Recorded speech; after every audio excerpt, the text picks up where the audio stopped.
Today's daf we're going to be learning is Bava Metzia daf and. We ended yesterday's daf with a discussion about if a seller sells something to a buyer, the buyer gives only some of the money. Under what circumstances do we assume that the seller intended to pass on the item already and the rights to it, even though they haven't yet received all the money? And we said that one of the considerations is the seller looking stressed to get the money. If they're looking stressed to get the money, then we assume there's actually no kinyan. Okay, that the item is not yet acquired because they really don't want to give over the rights until they receive all the money. To which the Gemara continues along these lines and says, Pshita, it's obvious, and we're going to basically bring one case where it's obvious and ask a question. In another case, it's obvious that if I wanted to sell a field for 100 shekels because I needed, or $100, I needed the money right away. Below eshkach, but I didn't find anyone who was willing to buy such a small piece of land for $100. So Zabe Matayim. So I sold the bigger piece for 200. I chose a different piece and I sold it for 200. It's always easier to find someone who's willing to buy a bit of a bigger spot.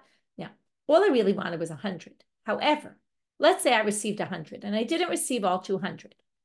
If I'm looking stressed that I want to get the money, then still, even though really originally I only wanted 100, but if I sold a bigger piece and I'm looking stressed to get the money, lo kani. We assume I didn't give you rights to that item yet, to the land, until you actually give me the money. However, what if I, again, want to sell something for 100 and I can't find anyone to buy it? But I didn't really try very hard. I could have tried harder and I didn't. So instead, I just copped out and I said, you know what, I'll just sell a bigger piece for 200. And I didn't really try hard to sell for 100. But I'm still looking stressed about that 200 to get all that money.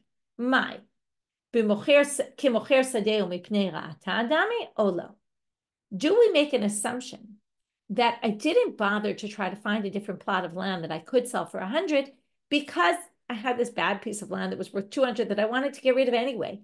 In which case, even though I seem stressed about the money, we still might say I clearly wanted to sell it because I probably was selling this 200 and didn't spend any effort whatsoever because this land was bad, the 200 land. Or do we say, no, maybe I just didn't really want to spend the time trying to sell it and I wasn't so happy to sell the 200. I really would have preferred a 100, but I really didn't have the time or the energy to invest in trying to find a buyer. So it was just easier to sell the 200, but it doesn't mean that I don't want the money and that I'm willing to give it to you before you give me all the money. So we don't have an answer to that question. The question remains. We're now up to the very last section of the Mishnah. The Mishnah had said, if I hired, it actually isn't the very last section of the Mishnah, right? Where is it? Yeah, it's not actually. But for whatever reason, we're getting to this line now. Again, we have a case where it's davar ha'aved. It's something that will create a big loss. So what do we say? I am allowed to hire other people and make the workers pay for them, or mita'an, right? Or I can trick them into working for a higher salary and not actually have to pay them. So now the Gemara asks, ad kama socher alehen? Amar Rav Nachman, ad kedei scharan. Ad kedei scharan, there's different interpretations. It could mean up to double their salary. Okay, I can make them pay up to double their salary. It could mean that if they worked half a day, and didn't do the other half, I can make them pay for the whole day's work, to hire other workers for the whole day's work. In other words, again, I can hire workers, offer them a higher price, and make the other people pay. But it seems like it's limited to this amount, to which the Gemara asks, or Rava asks, Rav Nachman, I ate to be Rav Nachman, Rav Nachman. Rava asked Rav Nachman the following question. Adar be'im b'chamishim zuz. I think, by the way, I made a mistake when I taught this before. I think by accident I said it was about the case of mita'an, where you could trick them and promise them a lot of money and not actually have to give it. It didn't make so much sense. And now I realize why. Because this part was really said about socher alehen. I can hire a worker, make the first workers who reneged on me when it was davar ha'aved, it was an issue of a loss. I can make them pay up to 40 or 50 zuz. I can go hire workers for an insane amount of money and make them pay. So we now have a contradiction because Rav Nachman said only ad kedei scharan, which is maybe double, maybe something around there, but not up to 40 or 50 zuz. So Amrle Kitanya hi Shabata Chavila liyado. And now Rav Nachman's going to say that brighta that says up to 40 or 50 zuz is only in a case where the workers left me with something of theirs, like their toolbox or something like that, somewhat as a collateral. Like they were saying, we're giving you this to commit that we're actually going to do the work, and then they renege. They obviously left that with me in order to say, we'll give you, you can keep this if we renege on you. And therefore, I can basically sell their toolbox and basically use the money to hire other workers, as long as it's within the range of up to 40 or 50 zuz, not more than that, but up to that, if they left me an item that was worth about that, I could sell it and use it. So we now understand that 40 or 50 zuz to be actually much more limiting than we thought. New Mishnah. I had a friend who did this, borrowed someone's car, and the friend said, this is not going to be a good car for the mountains. And the friend drove the car up to the mountains and the car broke down. So now the question is, who's responsible, right? And it seems pretty obvious that the friend who borrowed the car and brought the car to a place where they shouldn't have brought it is probably responsible. So let's go through the cases here. So you hire okay, now in this case, it's not borrowing. Okay, borrowing for sure you'd be responsible because you're responsible even for onus, unexpected damages. But here you hire a donkey, you rent a donkey, and you rent the donkey, okay, you go to a bike store, right? And you get a bike and you say, listen, I want to ride this bike in the mountains. And instead, but you took instead the bike or the donkey, right, whatever it is, you take the donkey and you take the donkey in the valley. Or you said, I'm going to take it in the valley and you took it to the mountains. Even if you sometimes you have a rental car arrangement that you can do up to X amount of miles.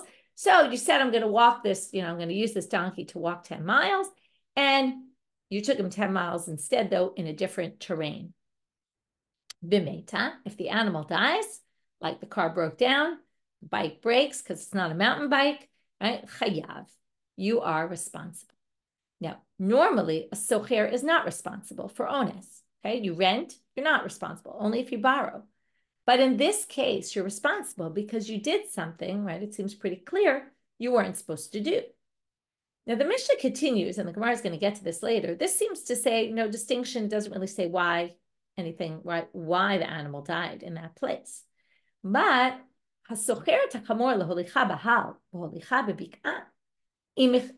now we're going to start with differences. If I rent a donkey to take it to the mountains, and I took it in the valley, if it slipped, now where is it more slippery? A mountain, right? You're going to hike and it's very easy to slip and fall. You're in a valley, it's less slippery. So if it slipped, which is something that normally in a mountain, it's very likely it happens, and you rented it for the mountains, but you took it into the valley where it's less likely. If it slipped, you're actually exempt. But if it overheated, because in the valley there's much less air, and you were supposed to take it to the cooler mountain area, then chayav, then you'll be responsible. And now we go to the reverse. If you rented it in the valley, and then you took it to the mountains, here's the reverse. If it slipped, well, you took it to a place where it's not used to going in the mountains, and therefore it slipped, and it's your fault. You should have taken it to the valley. If it overheated, well, it would have overheated in the valley also. So because it's even hotter there, you're going to be exempt. But you all know if you go on a hike, even if it's not as hot, it's a lot more strenuous and a lot more energy, and you get hotter. You could overheat from trying to get up, right? Cars overheat often when they're trying to go up. Not having to do with the heat or lack of air, it's the elevation. Well, then chayav. Okay, so if it's on account of the elevation, then you'll be responsible. Hasocher tachamor v'hivrika, oshana set angaria. You rent a donkey, and it is hivrika. We don't know what that is. We'll see later 2 explanations in the Gemara. One is that it goes blind. One is that it gets worms in its feet that like kind of wear away at its feet. Oh, shenase angaria, or the king's people seized it and said, oh, this is going to the king, or this is being used for, something that we need. Omer lo haresha chalapanecha.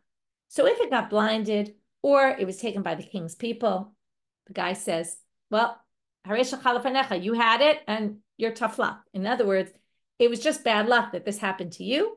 And I'm not responsible for that, says the person who rented it to you. It's not my fault this happened. And therefore, you're stuck. Now, we're going to talk about this later, that it seems that we're talking about a case where you'll get it back. So you basically just have to wait it out, and eventually you'll get it back. The blindness is a little tricky because you're really not going to get it back. But with the angaria, perhaps you'll wait, you'll get it back, and then you'll be able to use the donkey. Now, this debate about whether I have to pay rent for that whole time, or I'm stuck that I have to wait and I can't insist that the donkey owner give me another donkey in its place. The donkey owner says, just you'll have to wait. Okay, but it could be some people say I actually have to pay rent that whole time because it's my tough luck that the donkey got taken.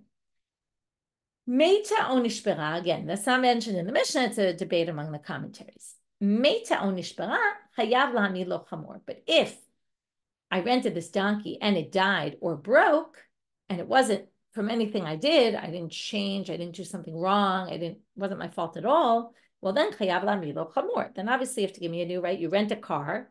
Everybody knows if the car dies, something, happens all the time, something wrong with the car. So you bring it back and they have to provide you with a new car.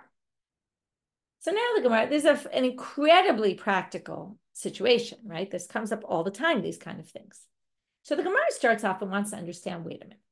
The beginning of the Mishnah was you get the donkey to go in the mountain and you take it to the valley. Or the valley and the mountain, if it dies, you're obligated. And then it starts going into all these, well, it depends what happened. Did it slip? Did it overheat? And then it depends on which direction. But the first part of the Mishnah didn't distinguish at all. So that's the big question of the Gemara. Mishna Reisha, Mishna Seifa. Why in the Reisha?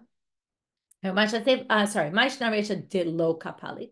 The Mishnah didn't distinguish between what caused the animal to die and the Seifa, which is really the second section of the Mishnah, which was kapali. It distinguished between different cases, whether it slipped, whether it overheated, and whether you took, you switch it from mountain to valley, valley to mountain. So we're going to have a bunch of different answers to this question. First, we're going to have three, and then we're going to have a fourth. And I say it like this because the three are going to basically say, it's just kind of, the Mishnah was talking about a particular type of death. It just didn't express it in words, but almost like in Kimta, the Mishnah was talking about this kind of case. And then that would resolve our problem. And the fourth is basically the beginning of the Mishnah is a different opinion than the second section of the Mishnah. And that we actually have two different opinions and a machloket going on here, even though it didn't seem like there was a machloket. So Amri debei Rabbi Yanai, first answer, Reisha meita machmat avil. So the issue is that in the Reisha, the first case where we basically make you responsible for taking it to the wrong place, doesn't matter which place, what happened, it's because you died from breathing problems. Okay, the animal, not you died, the animal died from breathing. It's having trouble with that kind of air. Now, if you have an animal that's used to mountain air and you take it to the valley, or used to valley air and you take it to the mountain, that's different air, right? Different elevation, different, right? All those things make it harder to breathe when you go up higher, or when you lower, it's very hot, it's hard to breathe. Not as much air. Whereas, this very clear air up top there on the mountain. So because of that, right? You could say the animal wasn't used to the air there, and the animal wasn't used to the air there, and therefore it doesn't make a difference which way it happened. Har bika bika how, either which way you're going to be responsible. Answer number two, Rabbi Yossi Rabbi Chanina Amal, Kigon shemeta machmat uvtzina. You died from exhaustion, which again, high, right, elevation could cause you to get exhausted, and heat in the valley could cause you to get exhausted. Third answer, Rav Amar Kigon hikisha nachash. You got bitten by a snake. Now, this is good because what happened? This is very interesting. This has nothing to do with whether it's in the mountains or in the valley. This is just, if I took an animal, you said take it to the mountains, and I took it to the valley. And then in the valley, there happened to be a snake. So you say to me, when I come back, you say, hey, I didn't tell you to take it to the valley. There could be snakes in the valley. Or it could be in the mountains. I took it to the mountains and you told me in the valley, and in the mountains, there happened to be a snake. And you say, well, I didn't say you could take it to the mountains. So you caused the problem. Even though, again, it's not really dependent on mountain or valley.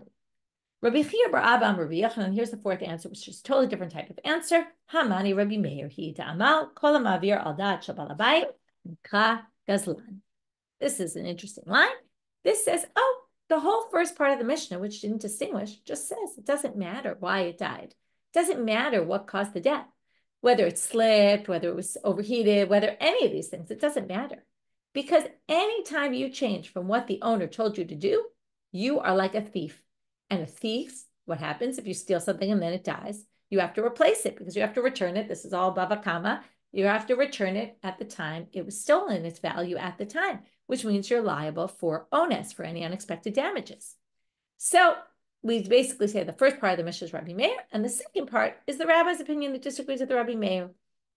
Now the Gemara is going to say, wait a minute, hey, Rabbi Meir, which Rabbi Meir? Where do we see this opinion of Rabbi Meir? And we're going to actually bring 3 different answers. The first 2 will be rejected.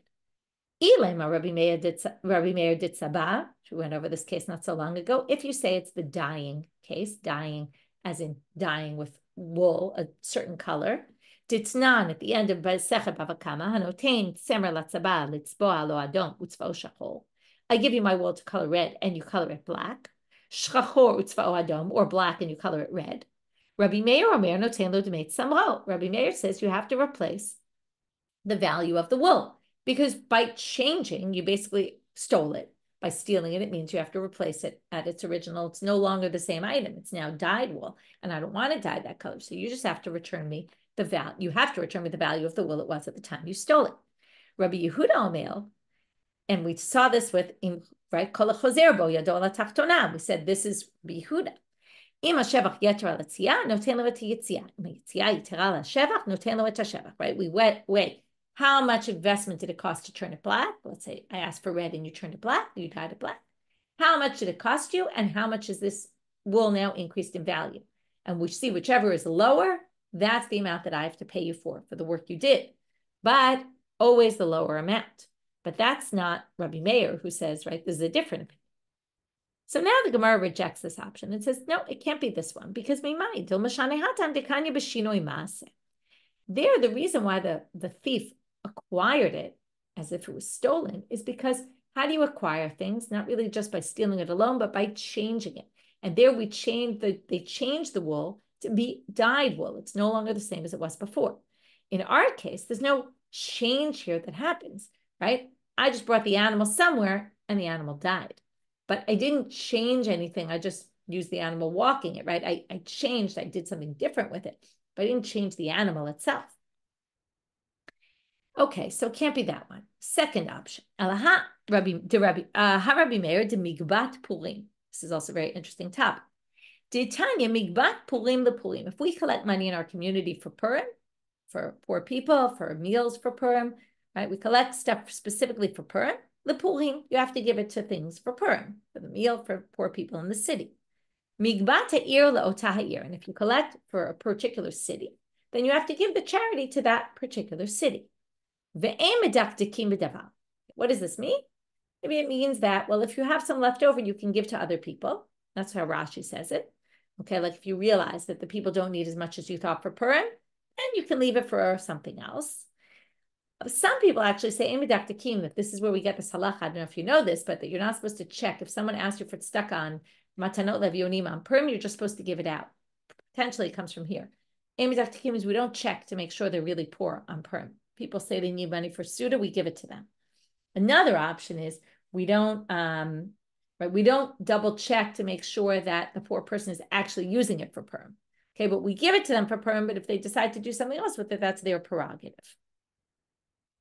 Now they say, what's the best way to do this on Purim? Take animals, and instead of giving them money, take animals, they slaughter and eat them. Whatever's left from that, right? After they could sell the other meat, let's say there's leftover or whatever they didn't need for slaughtering. So the rest goes into the charity box for something else later that year. So we haven't gotten to Rabbi Meir yet. Rabbi Eliezer Omer, migbat purim lepurim, ve'ein ha'ani rashai likach mehen l'retzu'a l'sandalo, ela in ken itzneh b'ma'amad anshe ha'il. So now they say, Rabbi Eliezer says, the money you collect for Purim goes to Purim, and you're not allowed to use that for a strap on your shoe unless you made a specific stipulation in front of the people of the city, okay? The important people of the city. You have to say, I'm going to use this money for something else. If you don't make that declaration, you can't. And this is Divrei Rabbi Yaakov Shamar Mishum Rabbi Meir. Okay, this is said in the name of Rabbi Meir. So what do you see here? Rabbi Meir says you can't change. You have to use it for exactly what it was stipulated for, unless you make this stipulation and do it in front of all the important people of the city. But if you don't do that, anything short of that, you can't. The Rashbag Mekel. Rashbag says, no, you can't. We're not so strict about it. To which they say, that doesn't prove Rabbi Meir by us, because Dilma Hatam Nami, the Adata de Purim Hu Diable, Adata de Midiachrine Lo Yable. Maybe here it was because it was specifically given for Purim. It wasn't given for anything else. But that's different from our case. Because again, what's our case? Our case is where you give the animal to ride in the mountain and you take it somewhere else, right? But it's not as clear cut that what you changed, right? Because remember, he says it doesn't matter why, it's irrelevant, the reason. It's just now you're liable for onus. But that's not the same here, where it was specifically given for Purim. It could be things specifically given for Purim, have to be used for Purim, but you can't necessarily learn to our case. To which they now say, okay, let's take the third one. Ella ha Rabbi Meir. Maybe it's this Rabbi Meir. Which Rabbi Meir? And it says, just one second. Right. I wanted to add this one thing. I was thinking in my head that there's something missing here. The way it works with Purim is like this. Purim is different because when I rent something, so I rented it. And yes, you told me to use it for one thing and I used it for something else. But that's not the same as this, because here what happened? You gave me money to use for Purim Suda. So the Gemara, Rashi says here, I didn't give you money for Purim to buy a strap for your sandals. What it basically means is, since I gave it to you to use specifically for Purim Suda, it's considered mine until you spend it on Purim Suda. If you spend it on something else, it's not considered your own money because it's still in my possession. It's as if, they say. Okay, whereas the animal was given to you to use, to rent it, for rental purposes. You could, again, you're not supposed to do that, but it doesn't necessarily mean, obviously we see that Rabbi Meir did in the end hold this, but you couldn't necessarily learn it from that case. So now we get to the third opinion of Rabbi Meir. Ela ha Rabbi Meir Titanya. Rabbi Shimon ben Elazar Omer Mishum Rabbi Meir. Hanotein dinar la'ani likach lo chaluk lo yikach bo talit. Here we have Rabbi Shimon ben Elazar say in the name of Rabbi Meir, if I give money to a poor person to buy a robe and they buy a talit lo yikach bo chaluk, okay, or I buy them a talit, they can't buy a robe. So if I give you money to go buy something in particular as a poor person, and you decide to use the money for something else, you cannot, according to Rabbi Meir. Why? Here you have it explicitly. Because you went against what the owner said. And that would match our case. To which the Gemara says, maybe not. Dilma shanehatam da'atu l'michshadeh. Maybe people will suspect me. What happened? I give you money to buy a talit. And I told my friends, I'm giving you money to buy a talit. And then you go buy a robe. Now, my friends are going to say, hey, Michelle, I thought you bought that poor person money to buy a talit. I don't see them wearing a talit. And people are going to suspect me that I'm a liar. And then I never really gave them money. It's going to make me look bad. To Amri and Ashe, people will say, Amar planya zavnina le levusha le planya ani velo zavime. This guy, right? Michelle said she was going to buy the poor person a robe, and she didn't. Or give him money for a robe, and she didn't. Inami. Zavnina le glima velo zavime. Or alternatively, right? They'll say, oh, you're supposed to buy it. Michelle gave money to buy a cloak. I don't see you wearing a cloak, right? And she did. Okay, so either which way, anytime they change, maybe it's just because it will make me look bad as the giver. To which they say no. Because im came, then look at the words of the Braita. The Braita said, Hanotein dinar lani, to buy this, to buy that, right? And they can't do it, right? They're not allowed to. Why? Because they go against what the Balabayit requested.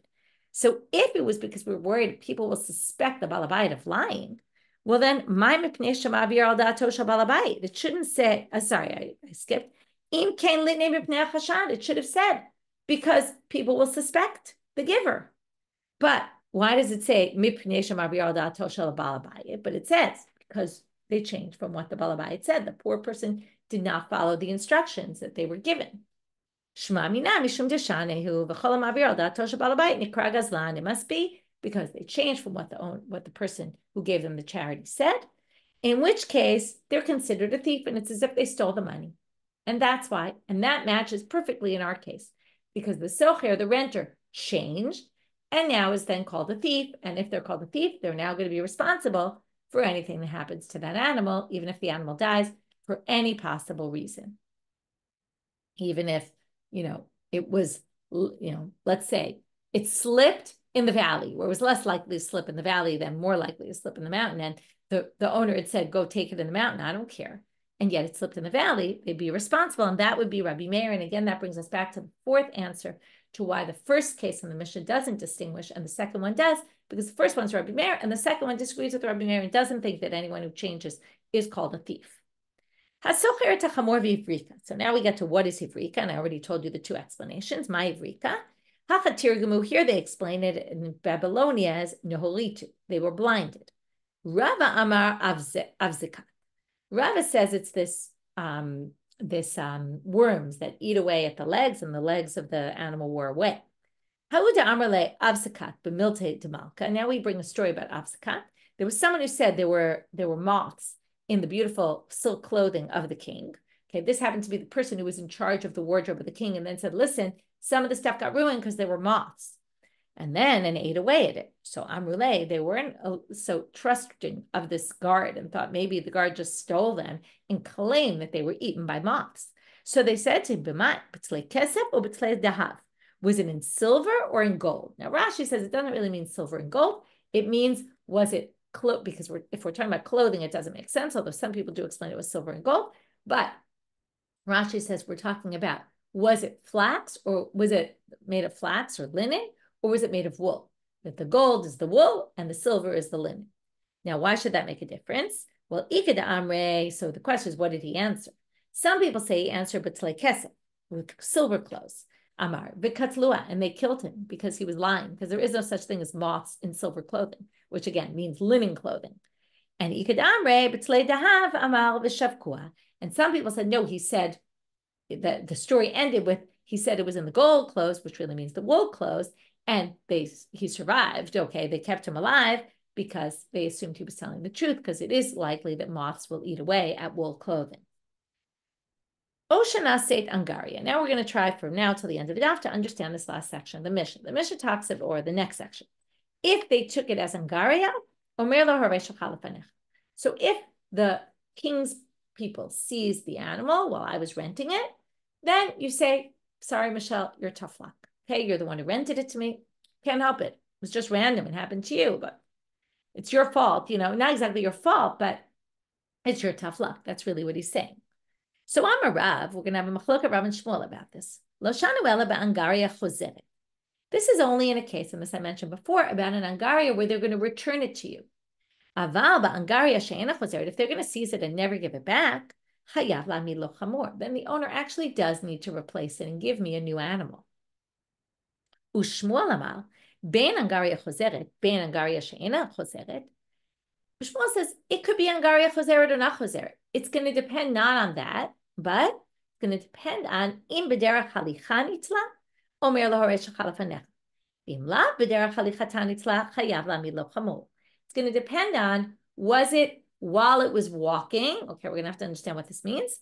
Or was it not while it was walking? Okay, so Rashi explains this a little bit of a strange interpretation. Rashi says, b'derech halichatan means if I was walking with my donkey going north, and the king's men were walking north, seized my animal that I rented, continued to walk north, then according to Rashi, my responsibility is to continue following. Okay, now I need the donkey to carry my stuff. So what do? I rent temporarily another animal. I follow the king's men because anyway, I'm going in that direction. And my responsibility is to get with my new donkey up to them. When they find, what do they normally do in this case? It's a little bit weird to think, but they basically go from person to person. So they take my donkey until they go 100 kilometers. Then they take the next person's donkey. Then they take the next person's donkey. Okay, so I just have to, if I'm going that way anyway, my responsibility is to follow them and get my animal back. And then I have to put up some money to rent in the meantime. But in that case, you don't have to give me a new donkey. But if I was going the opposite direction, where it made no sense for me to follow them, then you have to give me a new donkey. Now, Tosefta says, Rashi makes no sense. How could we make you pay out of pocket to get another donkey to be able to catch up to the donkey that was taken by the king's men? That doesn't make sense. So Tosefta actually quotes Rabbeinu Hananel, who says the b'derech halicha means if while I'm out walking it gets seized, then it's my tough luck. Because the owner could say, the one who rented it to me, what were you doing with your animal on the street? It's known that the king's men seize animals. You should have kept your animal in your barn.